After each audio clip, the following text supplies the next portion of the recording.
are again, folks. This is Todd Sylvester with the Todd Sylvester Inspires Belief Cast. Thank you for joining us. And also thank you for supporting this podcast and sharing it with others. The feedback has been great. You guys are great, and thanks for believing in me. I need to thank our sponsor, Veracity Networks, and my good friend, Drew Peterson, as well. Thank you for believing in me. If it wasn't for you, we wouldn't be able to be in the position we are now. We're touching a lot of ears right now, and it's wonderful. And I have to give credit to my guests. My guests have been fantastic, and today is no different. This has been a long time coming. I have Dave Brisbin this morning, and we're here bright and early. And Dave, thank you for joining us. Oh, it's so great to be here, Todd. Thanks for having me. Oh, you betcha. Dave and I have a mutual friend, Aaron, who is an amazing person as well, and he is, I think, Dave's biggest fan. We were just talking about that, and I get quotes from Dave every single day because of Aaron, and it's been very inspiring, and I can't wait for the listeners to hear your story, Dave. And just a little background on Dave. He is a pastor, teacher, a licensed pastoral counselor, and a spiritual director with a BA in English Lit writing and a master's in divinity. He's a published writer. You're an author of 2 books. Dave has dedicated 2 decades to teaching the process of returning to ancient Eastern spirituality with a framework on modern Christianity. And I want to get to understand that a little bit more. His practice of spirituality and work in drug and alcohol treatment and counseling, coupled with his business and communications and experience, has connected Dave to the difficult issues facing individuals, families, and corporate personnel, while giving him a passion to help others in the areas of counseling, coaching, speaking, and spiritual direction. And like I just mentioned, he's written a few books. He owns a treatment center where he's helping addicts recover. He's a man of God and a great faith, and he's a very inspiring person. And so I'm so excited for our listeners to hear your amazing story, Dave. Thanks, Todd. After an intro like that, I think I have no place to go but down. So let me see what I can do here. Right. Well, why don't we start, Dave? Tell us a little bit about your background. Where did you grow up, and give us an idea of what your family life was like as a child. Well, grew up in the LA area, and I'm adopted, so I've got that going for me. Okay. At least I knew my parents really wanted me, because they had to fight for that. And, right. Sure. Grew up in a Catholic family, so I had a Mexican Filipino mother and a Scotch-Irish father. And wow. he converted to Catholicism in order to be able to marry my mother back in the 40s. Okay. That's what you did back then. And right. So I was raised Catholic, and we were at church every single day. And I have the fond memories of every morning getting up, getting dressed, going to mass, and then going to Paris Restaurant. I remember Paris Restaurant for pancakes. And it was a ritual. And sure. But it was a good middle class upbringing, and just kind of typical, I think, for the 50s back then. Right. And did you have siblings? I have one sister who's also adopted and no relation to me, blood relation. Okay. It's kind of interesting growing up with no blood relations. The only blood relations I know of are my 3 children. And so it kind of changes things, to not have blood as the major tie in your family. And I don't know, to me, it's kind of healthy. Sure. The people that choose to be with you, that's your family. Right. I know you're also very passionate about music, right? Why don't you tell us a little bit about that? I mean, do you play an instrument? Yes. Yeah. I started playing clarinet in the 5th grade. And, I didn't know what you do with clarinet. When I hit high school, the guy behind me in biology, I remember, was always pounding on my back. And finally I turned around and said, "What are you, a drummer?" And he goes, "Yeah." And so we decided to start a band together. And so there he was with his drum set, and there I was with my clarinet. And it's like, what do you do with that? Yeah, really. I'm interested myself. Well, I switched to saxophone and flute, and then we recruited a guitarist. And then I realized that saxophone and flute wasn't really going to cut it either. So I started playing guitar. And then eventually, as I was playing sax, you got to play your doubles in order to be useful in a band. So I learned to play guitar and keyboard as backup instruments. And so we started playing as a dance band back then. And I've been playing music ever since. out of high school. So this will be getting ahead of the story, but I joined a monastic order out of high school. But when I left that order and came Okay. back, I was playing music all through my 20s, writing songs. And I guess at some point, my claim to fame is that I do have an album on a I do have a song on a Grammy-nominated album, and Really? that was the height of my songwriting accomplishment. Hey, But that's a lot more than a lot of people can say. So that's pretty impressive. during my 20s, that was my goal, was to be a songwriter and to continue in music production. But that rapidly changed. Wow, that's awesome. Well, I know, you're very passionate about following and worshiping God, and you're a man of faith. Was that cultivated as a young child? I mean, how did you get so passionate about this? And it's almost obviously it's your mission in life to do that. So why don't you tell us how that kind of came about? Well, I was raised in, like I said, in the Catholic faith, and altar boy, 12 years of Catholic education, primary school and secondary school. And I don't know what, I can remember from the my earliest memories, being taught by the nuns and lying in bed at night and trying to figure out how things could be so. The things that I was taught in religion classes, things I was taught about God, just trying to understand. And I remember the mind just going, as I was trying to get to sleep at night. Right. Always something that was in my head. Going through high school, it wasn't so much that spirituality was a driving force in high school. I was a typical kid doing what kids do. Right. But there were two brothers they were monks that taught me. And I think they were basically only probably 5 or 6 years older than I was in high school. This is one of them. It was their first assignment out of their formation. And the other one was just maybe a couple of years older, but they were both in their 20s themselves. And they took me on under their wing, kind of as big brothers would. And I remember at the time, I didn't have a real close relationship with my parents. It wasn't that kind of relationship where I could talk to them about everything. And the monks filled that gap for me. Okay. I remember that I could actually go, and I did several times late at night, since the brothers lived on campus in their own house. I could throw rocks at the window of Brother Kowaleski. I called him Brother Ski, and wake him up, in the middle of the night, and he'd come down and we'd sit in the front room and talk about whatever it was on my mind and what was distressing me. And I remember one time I was being a complete depressoid and very fatalistic, I guess, and he actually jumped up out of the chair and kind of got me into a half Nelson and said, until I lightened up, he was going to kick my butt. But that was the kind of relationship that I had with them, that it was real. I could talk to them, and they got me through a very difficult time in my life. And by the time I graduated high school, I realized now a lot of it was just a confusion of what I was going to do next. But I wanted to be able to do for other young men what they did for me. Wow. And give that back. And so I joined the order. And so out of high school, after one last summer on the beach here in Southern California, I got on a plane to Illinois, and the house of formation was in Lockport, which is about 60 miles southwest of the Loop in Chicago, out in the middle of the cornfields. I mean, nothing could have been more foreign to me.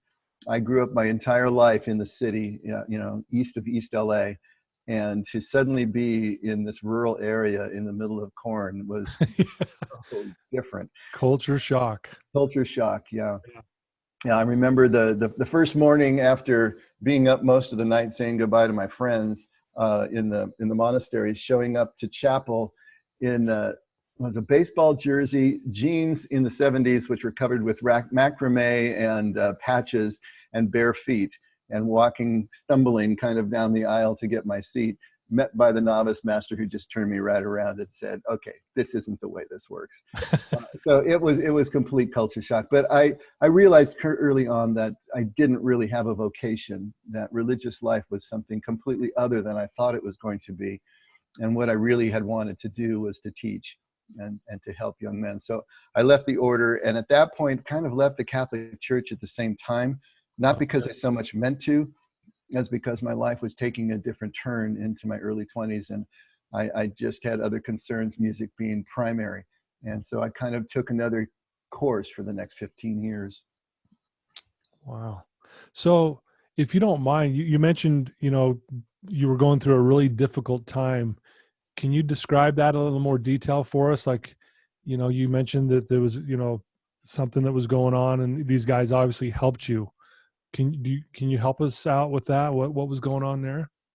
I don't, there wasn't anything specific, there Okay. wasn't so much anything that was, there was no trauma or abuse or anything in my life at that time. But I felt a very acute alienation, just a dissociation that I didn't fit, I didn't belong. Mm, Um, it was, now looking back on it and knowing what I know now because of our kids, I realized that I'm probably on the Asperger's scale. And I guess Asperger's really isn't talked about so much more. So just the front end of the autism scale. But right. as we started researching that and looking at our sons, I realized I had all the markers myself because I wasn't able to really process social cues. I remember as a kid, I always felt that I didn't fit in. And there was always that thing that kind of separated me. I always felt on the outside looking in. And that disconnection was something that I couldn't shake. But the Yeah. brothers helped me to connect and to feel part of. And I realized joining the order was to try to continue that feeling a part of, that there Yeah. was a tribe that I belonged to that I just couldn't seem to find. Even though I had friends and I connected in social ways, I just always felt outside. And that was excruciating after a certain amount of time. For sure. Yeah. And I think a lot of people can relate with that. I think, especially when we're younger, we all want to fit in. We want to be accepted. And, I say this a lot with my clients, connection's the opposite of addiction. Mm. And so being connected is really important, and it's crucial. And I think obviously connection to a higher power and connection in that realm is very important. Obviously it's very important to you as well. You mentioned too that as you moved forward, and you moved into the cornfield and stuff, um, you had this desire to help young men kind of find their way as well. Talk about that. Oh, it was just I didn't realize what was going on at the time, that disconnection was ultimately going to be spiritual. I didn't know that. I just knew that I wanted to be a part of something, I suppose, larger than myself, and I didn't really have any way of expressing that either. I just felt the pain of it all, but I wanted to help. I wanted to be part of, I guess, sort of a social food chain, if I can call it that. Yeah. It was people had helped me. I wanted to help, and I just wanted to feel a part of all of that. Ultimately, all of that is spiritual, and I wasn't thinking of it that way, but that was what was driving me forward and continued to drive me forward through my 20s. Um, I feel like now when I look back at my 20s, I was sleepwalking through my 20s. It's interesting. I don't know if you can look back on your life, Todd, and just there are swatches of my life that I don't really have any clear memories of.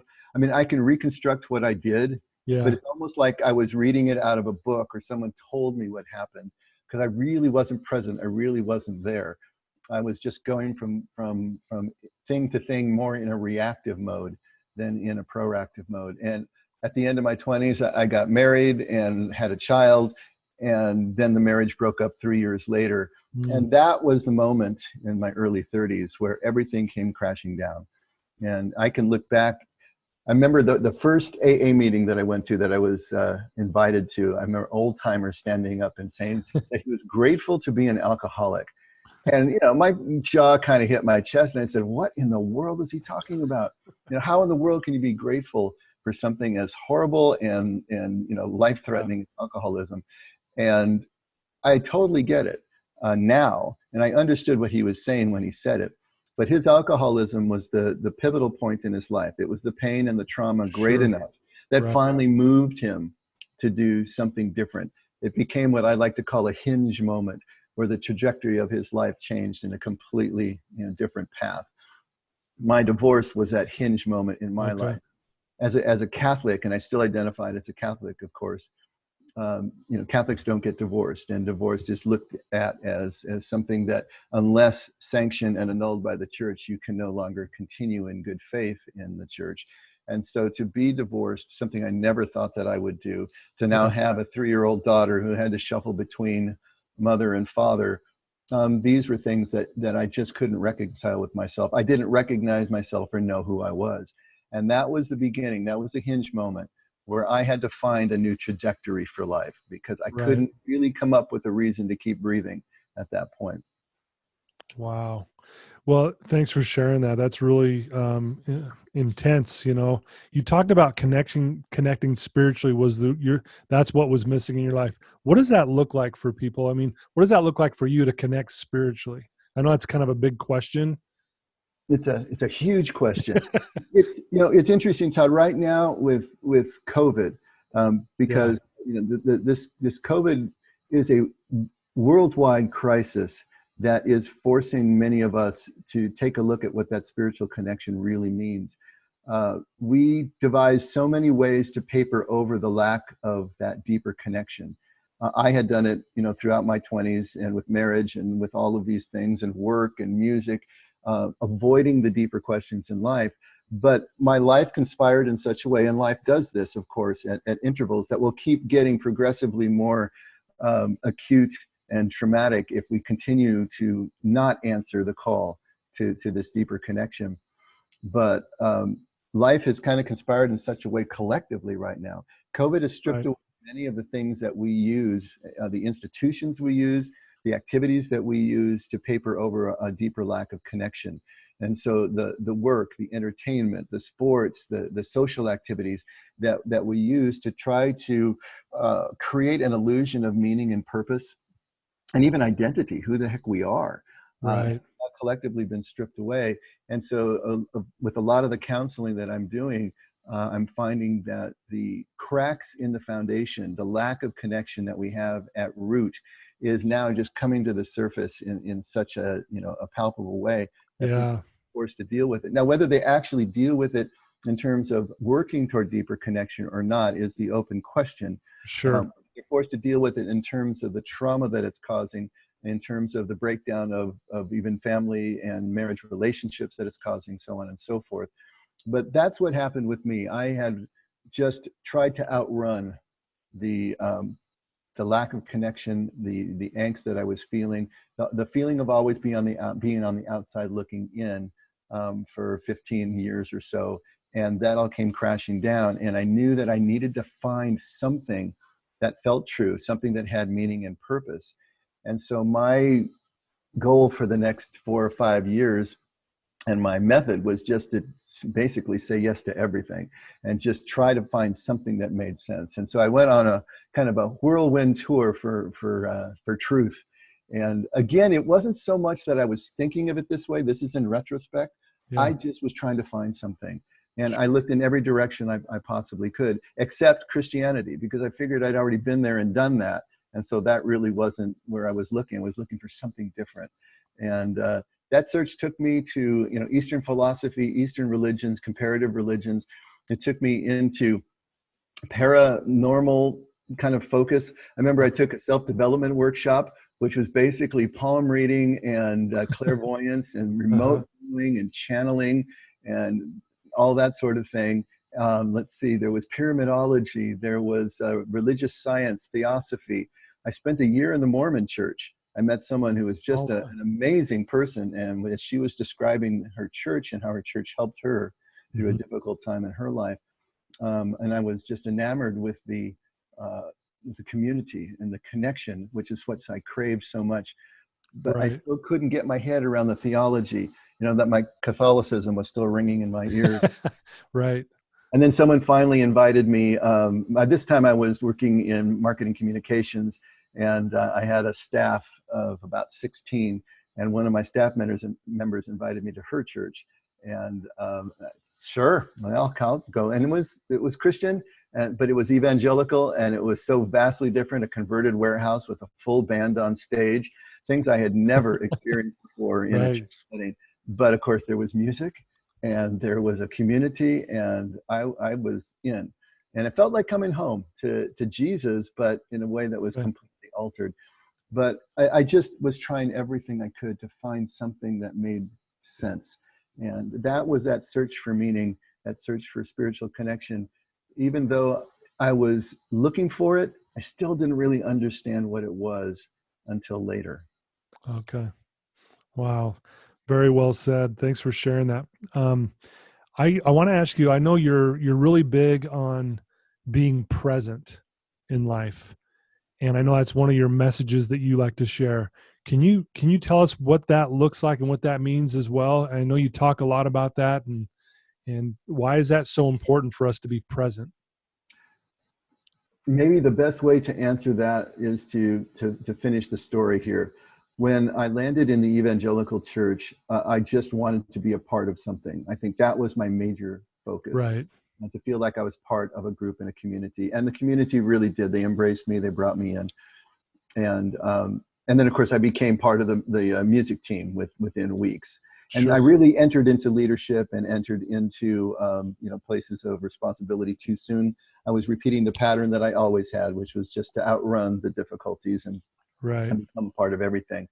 Um, and as soon as I did that, the how would I put this? The doctrinal and the theological beliefs and practices of this very conservative evangelical church started to present themselves to me in a way that I realized there was still this missing piece, this huge missing piece. I couldn't reconcile the theology as I had trouble reconciling it with the Catholic Church. But I just kept putting aside and papering over because I was enjoying so much being on the inside looking out for a change. Um, I met my current wife at that period, Okay. and we started dating, and I dragged her to the church. She was an ex-Catholic as well, and she was intrigued, but also, just kind of culturally mind blown by what was going on because she hadn't experienced evangelical Yeah. church. But as we got to the point that we were ready to get married, we went to our pastor and asked if he would do the service for us, and he said no, he didn't think that he could. And we were shocked, and well, why not? And he said, well, we don't know that you have a biblical reason for your divorces, because she was divorced as well. Okay. And, if that's the case, then we can't marry you. And then reading the scriptures very specifically as they did, um, would our remarriage be biblical, or would it be tantamount to adultery, and so on and so forth? So reading very specific scriptural passages, they had a very specific idea about Christian divorce and remarriage, which of course threw both of us into the tailspin. Right. I Yeah. typically, for me, Mr. Intellectual, I went into study mode and I started studying everything I could about Christian divorce and remarriage. And it was finally then that the light went on in my head and realized that biblical interpretation is basically an opinion. All I right. thought that it was always this monolithic truth from God. It was right or wrong. It was black, white, binary. And I Hmm. realized, no, there was even one book that had 4 different viewpoints from 4 different scholars reading the same biblical passages and coming to 4 different Right. conclusions about biblical divorce and remarriage. And so I realized I've got to do this on my own. I can't abdicate this to anybody else, this study. Right. By this time, I was already in pastoral training. And so I made it my job to study Christian origins. And I figured the truth would be most apparent from the beginning of something. And so I Right. studied Christian origins as my focus of study. And that led me to the Hebrew roots of Christianity, which I had never even heard of before. I somehow understood Jesus was a Jew, but that meant nothing to me until I started actually studying it, which led me to a study of the original languages, which finally led me to a Hebrew Jesus that I realized I could follow for the rest of my life. Oh, It wow. was at that point that I realized that if this really is Christianity, everything had come to a head, then I'm not really a Christian. And if this is Jesus' teaching, then I'm not a follower of Jesus. And I had to come to the point that I was completely ready to leave Jesus before I could actually find him. I had to let go of everything I thought I knew about Jesus in order to be able to finally see him. And in those pages of study is where I finally met him. But there was this critical missing piece, and this is what goes to your question about presence. Okay.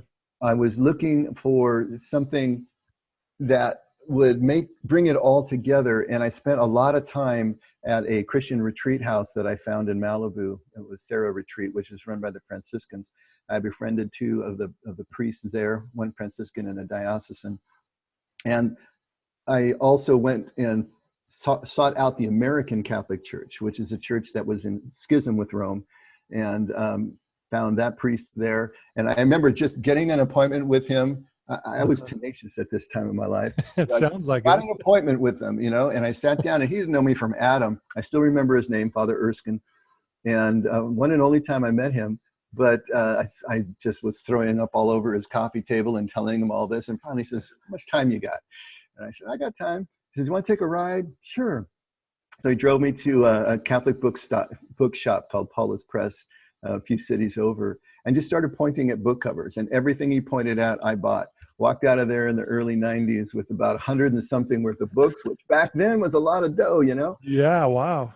But he introduced me to authors like Thomas Merton and Brennan Manning and Henry Now. And of course, there was Augustine in there, and there was so much richness.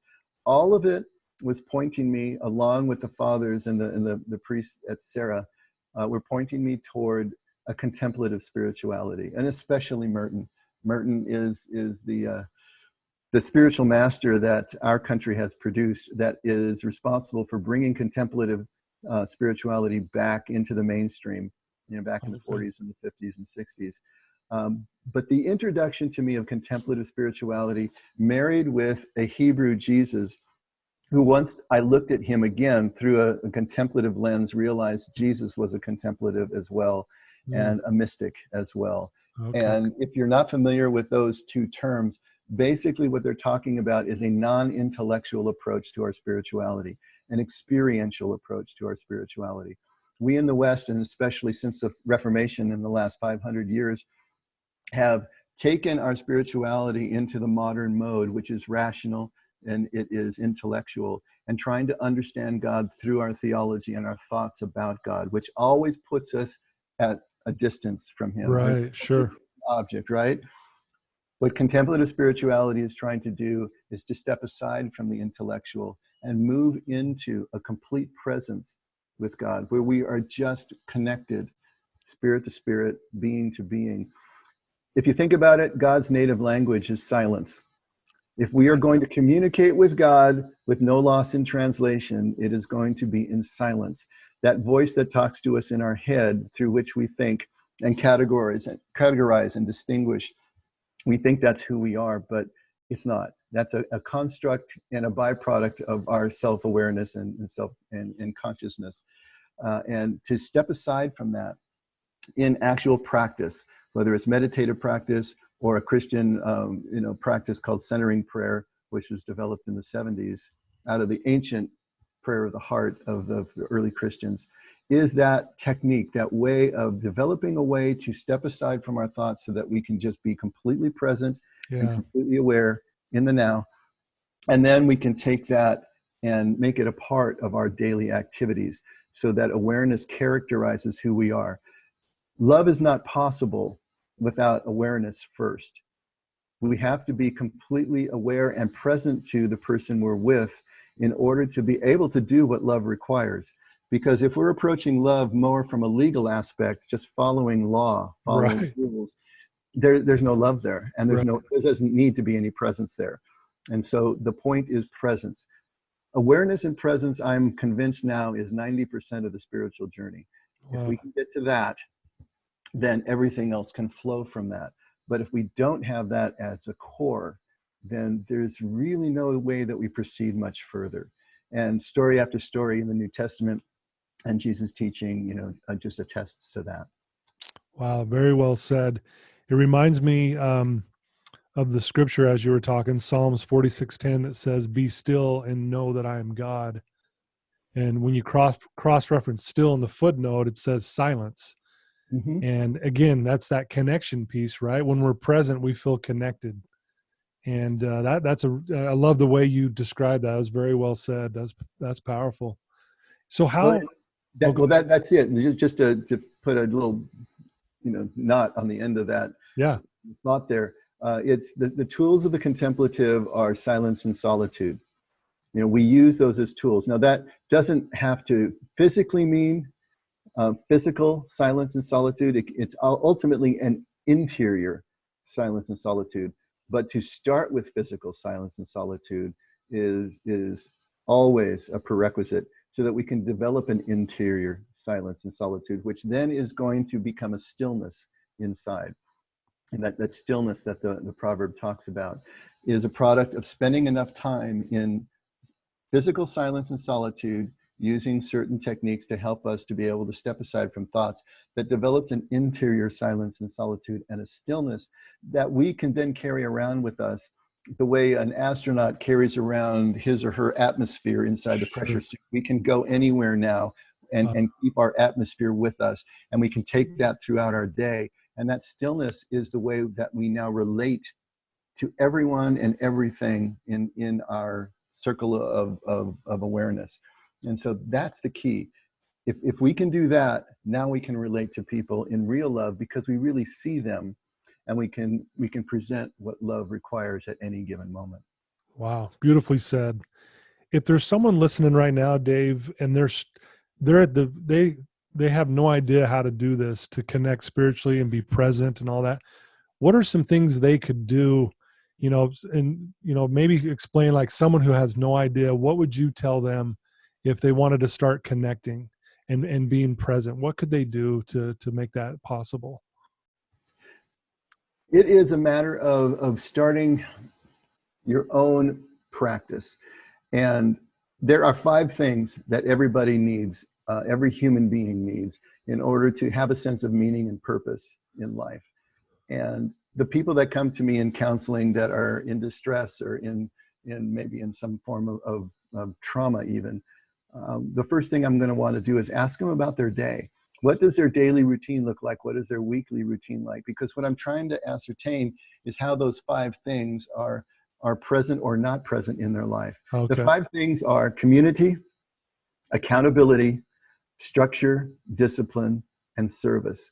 We all need those things. And really, it's community, structure, and service. Those things need to be in place. But community is a little bit tricky, because we can be part of a group. We can be part of a family, a work group, a church, and not really be present to it. To be present to a group is to be showing up and letting people see who you are deeply enough, becoming a part of the group enough so that you're actually missed if you don't show up, and people will call you. You actually become accountable to that group. It's kind of like in the 12 steps, I'm sure you've talked about. The key is not just to go to a meeting and check off a box because you did it.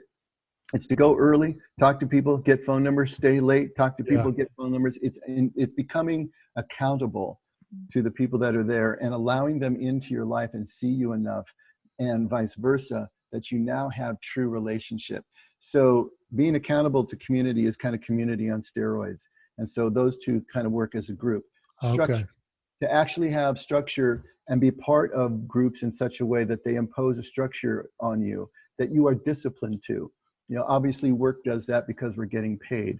But when you're a member of a church and you're actually attending those weekly services, and you make that a priority and you show up to it, it's the showing upness to the structure that is the key, that you're really disciplined to it. Okay. But beyond the structure that is imposed on you from the outside in, there also needs to be a structure that you impose on yourself from the inside out.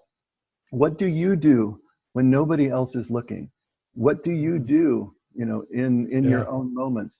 And so to answer your question specifically about the person who wants to dive into contemplative spirituality, is to set up your own practice, whatever that looks like. It could be just something as simple as 20 or 30 minutes of quiet time in the morning. And then how you use that quiet time is going to be important. But it really can be anything that allows you to start practicing the technique of developing that inner stillness. There is so much talk about mindfulness right now. Right. Mindfulness, and now that's become, a buzzword. And it's almost to the point that it becomes a meme and it doesn't really mean anything anymore. Yeah. But it's obviously true that you're only going to be able to really find God, if you're looking for God, or that power that's greater than yourself, at the intersection of here and now. I like to think of it as a road sign. If here and now, as human beings, the only place we can be, because we can only be one place at one time, is here and now. So the only place we're going to meet God and ultimately our own meaning and purpose and sense of identity is here and now. And so we need to practice being here and now.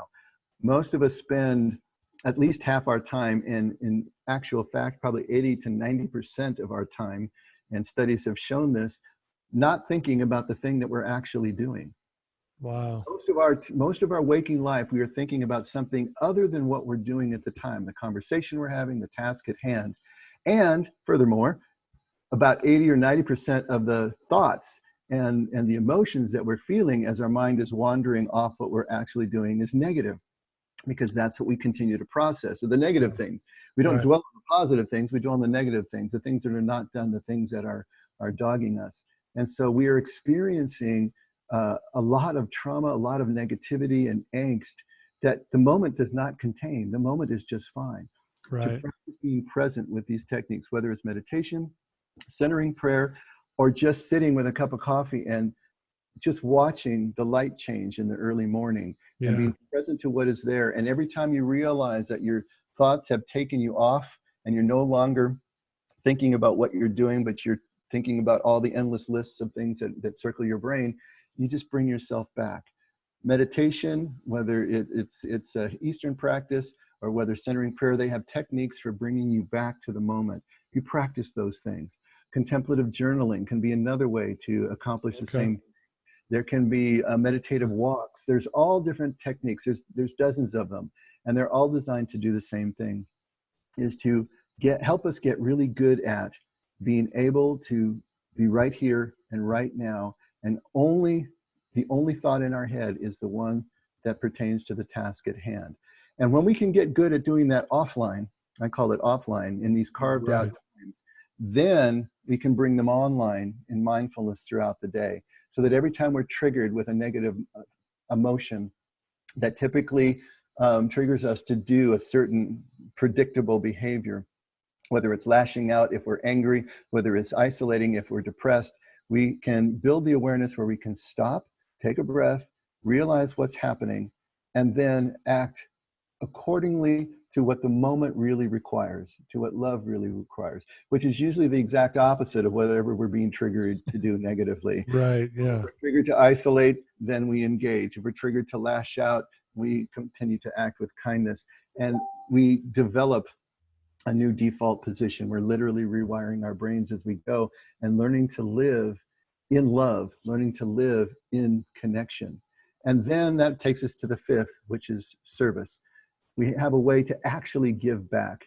And it's in service, it's in connection with each other that we really find, and the only place we find, true meaning and purpose and identity as a human being. Because our identity will never be found in isolation. Right. Our identity is only and found in connection with each other, and ultimately with God's Spirit, which is experienced in each other in this life. God remains unseen, but as we love each other, we're still loving God. And so for the person who wants to jump in, that's the pattern. To effectively do it, obviously there are books that you can read. We've got a lot of material on our website, but it's always good to have somebody that is alongside you, who's at least a few steps ahead of you. Because I'll tell you what, for me, I had a million questions when I started trying to practice contemplative spirituality myself. And thank God I had those priests that I could go to, and a retreat center that I could go to, and just book time with the priests and talk to them. It's kind of ironic to me that I was training for leadership in an evangelical church, but everyone who was really mentoring me was still Catholic. But it's because Catholics are the one branch of, well, Catholics and Eastern Orthodox are the branches of Christianity that have maintained the contemplative and mystical thread throughout 2,000 years of church history, whereas the Protestant church has largely moved into a more intellectual bent. But that would be the process. And you know, you can do this just by reading and moving through this, but it is a little more difficult, and there may be a little more pitfalls along the way. I was largely doing this on my own, with trips to meet people and talk to them, but the people that were in my immediate circle, of course, were not in this mode. So I think it slowed me down a bit, not having someone to walk with. Sure. Wow. Again, very well said. What will you just list the 5 things again real quick? Community, Okay. accountability, structure, discipline, and service. Oh, very well said. It's essential. Yeah, service is. I mean, I agree with the service. I mean, I agree with all of it. The service piece. You know, I heard it once said, Dave, that if you master the first 11 steps of AA, you'll drink again.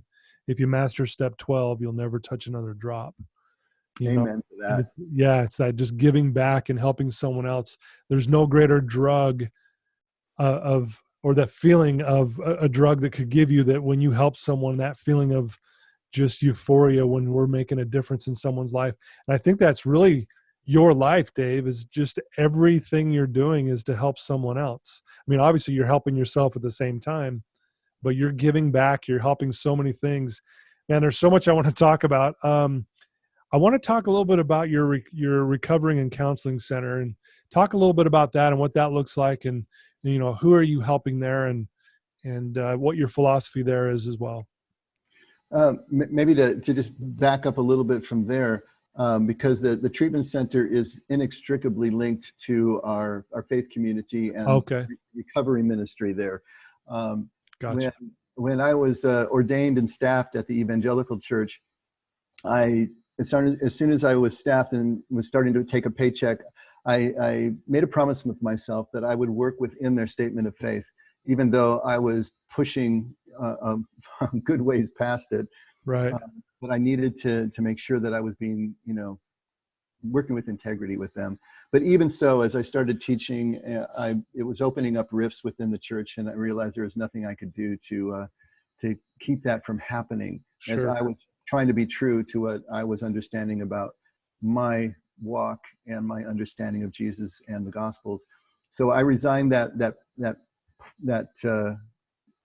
job at some point, and there was a group of people that wanted to start a church right off the bat, and I didn't know why I would be doing that. It didn't make any sense to me, other than just having a church that was under my control. Right. I resisted that for about 3 years. Before that, I had been introduced to recovery, and I fell in love with people at the meetings. Again, it was music that brought me there. It was someone who invited Right. me to be part of a musical group that was playing for a recovery gathering, and I didn't realize it was recovery. I was just joining the group and trying to help out there. But as I realized, these people were the ones who were right at the precipice. Their lives had taken them to the point where change was actually possible. And I realized it was the experience I was looking for in the community church and really couldn't find, because it was people who were primed and ready. And so I started working in that area, started learning about the 12 steps. I was commissioned to teach the 12 steps from a New Testament point of view at that group. Right. And so it became obvious at a certain point that we were going to start this new faith community, but it wasn't going to be just based on the usual community church model. It was going to be a recovery ministry. Our reason for existence would be to create a hub and a community for people who are trying to recover. And of course, early on, even though I didn't have a substance abuse background, I realized that we are all recovering from something. Yeah. Everybody has unfinished business in their life. And as long as it's not addressed, we will be papering it over with something. And if it's not substances, then it's going to be what we call process addictions, some mode of behavior that keeps us distracted and busy enough that we can continue to function and not answer these deeper questions in life. And all of that is curable through the same process. And the 12 steps are a perfect map of that process. But ultimately, it comes down to the contemplative spirituality that we've been discussing that will take us through. Okay. And so that community was called The Effect, and we started it 13 years ago. And it was a recovery community that also worshiped together, is the way that we looked at it. Okay. And so it was kind of taking the church model and turning it on its head. But as we moved forward, we realized we needed more help. It's kind of, if you're going to preach the gospel to a starving person, what do you need to do? Well, you need to feed them and get that off the table so that they can focus on something else. For recovering addicts and alcoholics, and also people that are in such emotional instability that they really can't deal with some of these deeper concepts, we needed to get them to a place where they were stable enough to be able to work further. And so we opened Encompass Recovery, which is an outpatient treatment center. And we're working on trying to get addicts and alcoholics and people who are just having problems relationally or emotionally in life up to a place where then we could take them to the next levels if they were so willing. And so that was the beginning of it. And it was about 8 or 9 years ago that we opened Encompass. And of course, COVID has taken everybody's practices to a different level. And so we're working on how we've been retooling for the last 5 months and moving to teletherapy, and then figuring out how we're going to proceed from here. But the two have worked kind of hand in glove in that respect. Wow. Yeah. Well, I got to be there with a friend of mine years ago, and it was an amazing place. And again, it's amazing work that you're doing there. I want to, man, there's so much I want to ask you here. I know you just wrote a book called Daring to Think Again. You know, tell us a little bit about this book and some of the principles and concepts that one would find in there. Actually, Daring to Think Again is the second book. It's a companion book to the first volume, which is called The Fifth Way. Oh, okay. Sorry but about that. But either one can be accessed, first, and they're standalone at the same time. Okay. But the Fifth Way is a look at, I think the Western journey to the Hebrew heart of Jesus is the subtitle, and the idea is that if we are going to approach Jesus from an Eastern and Hebrew point of view, which he adamantly is, he's an Eastern teacher, Right. Eastern audience in an Eastern language. If we don't approach him from that point of view, from an Eastern point of view, then we're going to misconstrue what he's trying to say and the teachings, the whole worldview. So there is a journey to the journey that needs to happen from a modern Westerner's point of view. There is a stripping away and a willingness to let go of a Western worldview enough to be able to stand or sit at the feet of an Eastern Jesus. So Fifth Way is about that, what that journey looks like, how we have to actually assess our own worldview as we try to approach a very alien one from which to understand Jesus' teaching. And then what do Jesus' teachings really say from an Aramaic, that would be the language that Jesus spoke, Okay. the Aramaic point of view. What Daring to Think Again does is say, all right, there's a shape to this journey. It always looks like a descent before the ascent. There's always a giving away and a purging out, an emptying out before we can be filled with something new. Mm-hmm. What is that going to look like if we take 12 basic, either theological, doctrinal, or just cultural concepts that we have just sort of accepted as true, and apply this shape to it? What right. Jesus is basically saying is, in that story of the rich young ruler that comes to Jesus, I don't know if you're familiar with that one. Yeah. Okay. To me, this is just the one of the fulcrums of the Gospels. The rich young man comes to Jesus and says, "What must I do to obtain eternal life?" And Jesus, first he says, "Good master, what must I do?" And he says, "Well, why do you call me good? There's only one good who's in heaven." Yeah. And Jesus realizes is that this young man, who is wealthy and he's got good standing in his culture, has been following the rules, perfectly, following all the commandments. Jesus says, "Well, follow the commandments. I've been doing this since childhood." Right. One of the Gospels says he looks at him and loves him because he realizes how sincere this young man is. But he's just been following rules. He hasn't broken through. Jesus' retort to him, "Why do you call me good?" He's realizing that this young man is just looking for another rule to follow that will be the formula that will take him where he wants to go. Yeah. He still realizes there's something missing here. And Jesus says, "Okay, here's the thing that you lack. You need to sell everything that you have, give it to the poor, and come follow me." Now, the young man walks away sad because he's not prepared to do that. And we will over-literalize this and just think it's about another rule for us to follow, which is not be greedy and not accumulate, right, and serve the poor. But that's not the essence of what Jesus is saying.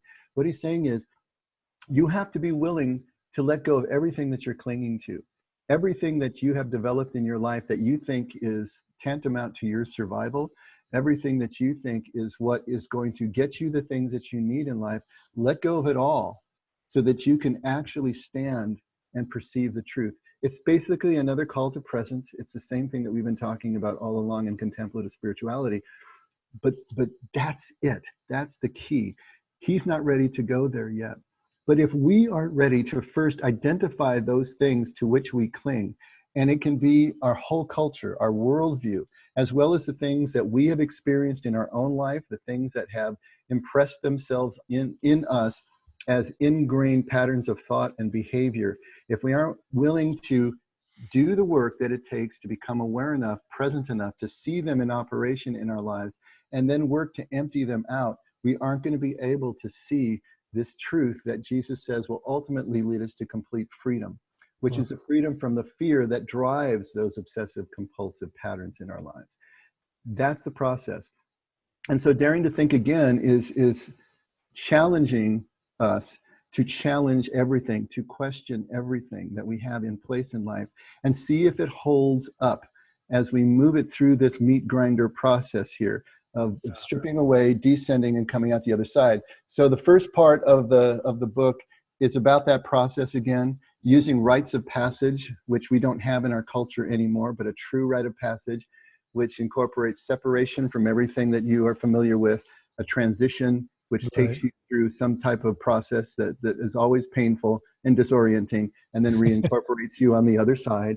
You know, so that process, and then applying that principle to these 12 concepts, and they're big concepts like love and trust and heaven and hell and law. So big concepts that we have definite ideas about culturally and doctrinally, and saying, how is another way to understand these as we apply the teachings of Jesus from this Aramaic Hebrew point of view?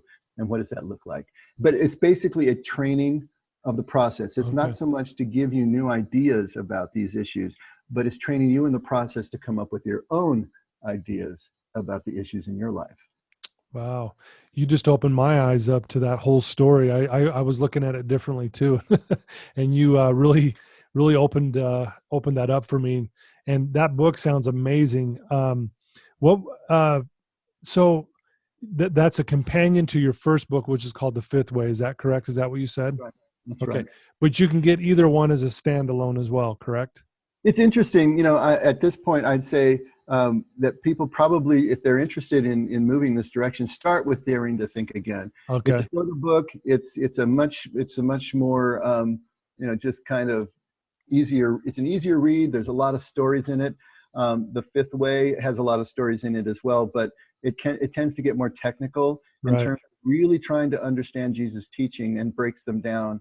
Okay. And so, but Daring to Think Again will definitely get your feet in the water, and you can decide if you want to continue on in that path. But yeah, Daring to Think Again, I think, would be a good Good entry start. point. Mm-hmm. Beautiful. Well, if you could give our listeners right now a challenge that you would, maybe some of the same challenges that you give the people you work with, can you maybe share a challenge with us at this time? Absolutely. The challenge is the same challenge that Jesus gave the rich young man. I mean, it is the challenge to every single one of us. When Jesus called anybody, what he was basically calling them to do was to step away from their familiar life, the life that they knew. Whether it's fishermen throwing down their nets, whether it's a tax collector leaving all of the money on the table as he runs to follow Jesus, the motif is the same, and the metaphor is the same. Yeah. Are you willing to really take a look at the content of your life?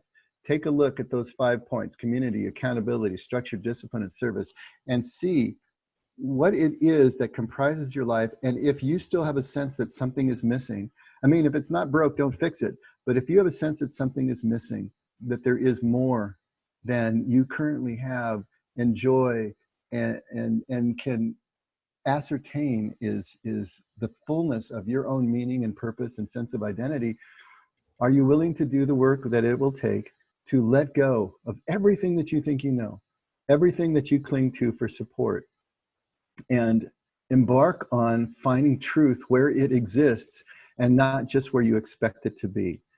That's going to be the key. And that sounds huge, but you can make it really simple. It's just, are you willing to start questioning everything in your life and seeing whether it's true or not?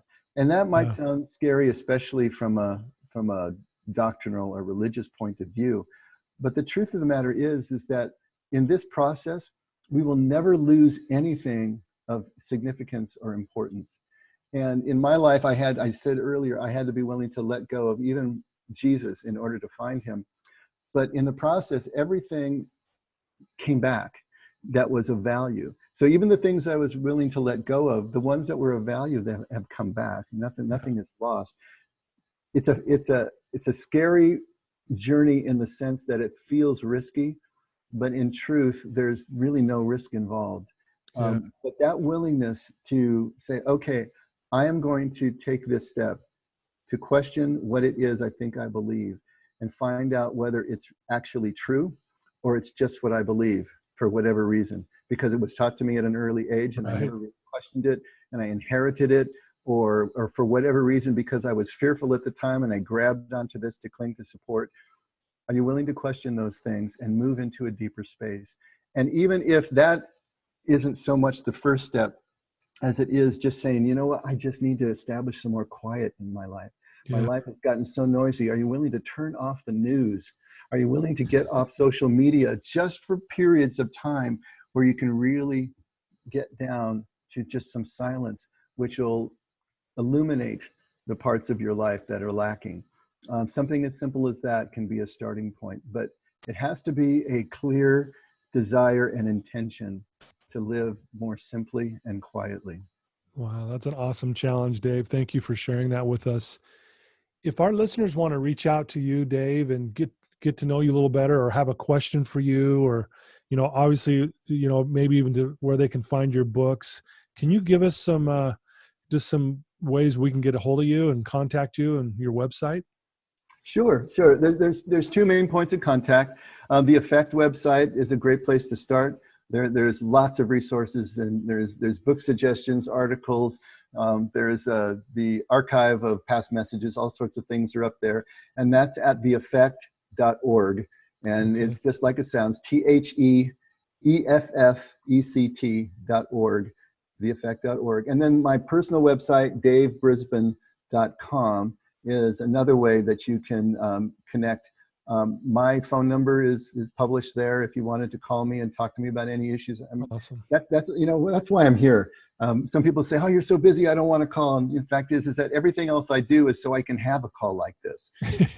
To talk one-on-one like I am with you, Todd, is the best thing that I do all day long. And so, this is my passion area, and to get someone else, passionate about finding these deeper parts in life is why I do what I do. So, those two websites great.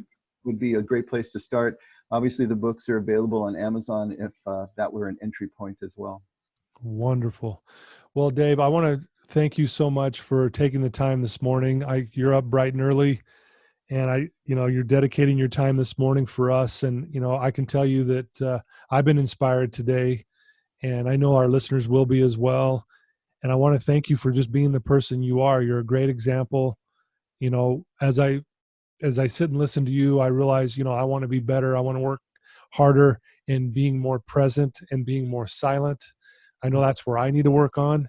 And, but I love what you said. And I know there's so much more that we could talk about, but we're going to wrap it up. And, but I can't thank you enough, Dave, for just taking the time and sharing your, a portion of your wonderful life with us today. Well, thank you, Todd, and exactly back to you. I mean, what you're doing here with your podcast and the work that I know you're doing is equally in the same vein. Just trying to help people find a better way to live their lives and connect. Yeah. Connect. That's so important. Mm-hmm. Well, thank you, Dave. And there you go, listeners. Another amazing guest, Dave Brisbin. Please reach out to him. I know that he'd be willing and would love to hear from you. And please, check out his books too. I got to be honest with you. I just ordered your book, Dave, Dare to Think Again. Right as we were talking, I placed the order on Amazon. Thank you. Another sale. Wow. You can retire now. You're good to go. But yeah, no, I'm excited for that. And listeners, please share this with people that that might be struggling, whether they're trying to find their place in the world, or if they're struggling spiritually, or if they're just struggling to try to find connection in their life. This podcast would definitely help them in that direction. So thank you for all your support. Thank you for believing in me. And again, thanks to our sponsor, Veracity Networks. Until next time.